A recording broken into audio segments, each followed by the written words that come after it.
একটি খুব সুন্দর টোটকা আপনাদের সঙ্গে শেয়ার করছি। এই টোটকাটি কিন্তু যদি আপনারা করেন, আপনাদের ঘর থেকে কিন্তু নেতিবাচক শক্তি সম্পূর্ণ চলে যাবে। যদি আপনাদের ঘরে দৈনন্দিন অশান্তি লেগেই থাকে, পারিবারিক কলহ লেগেই থাকে, স্বামী স্ত্রীর মধ্যে, ভাই বোনের মধ্যে যদি কখনোই সম্পর্ক ঠিক না হয়ে থাকে, যদি আপনাদের সুসম্পর্ক না হয়ে থাকে, ঝগড়া লেগেই থাকে, বা হয়তো কোথাও টাকা পয়সা আপনার বিনিয়োগ করেছেন সেটা পাচ্ছেন না, বা হয়তো টাকা পয়সা নিয়ে অনেক অশান্তিতে ভুগছেন, চাকরি বাকরি নিয়ে অনেক অশান্তিতে ভুগছেন, ব্যবসা বাণিজ্য নিয়ে অশান্তিতে ভুগছেন, তাহলে একটি টোটকা আপনাদের সঙ্গে আমি শেয়ার করছি। এই টোটকাটি যদি আপনারা করেন, আপনারা কিন্তু এই অশান্তি থেকে অনেকাংশে মুক্তি পাবেন, এবং সত্যিকারের ফল পেতে এই টোটকাটি 1 মাস আপনাকে কিন্তু করতেই হবে, এবং 1 মাস পর দেখবেন এর রেজাল্টটা কিন্তু খুব বেড়ে গেছে। টোটকাটি কি?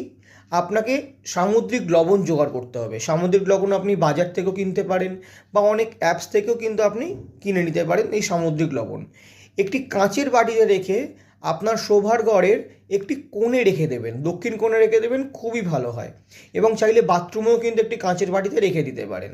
এটা কিন্তু নেগেটিভ এনার্জি একরকমভাবে সরিয়ে দেবে, এবং ঘরে কিন্তু পজিটিভ এনার্জি বৃদ্ধি করবে।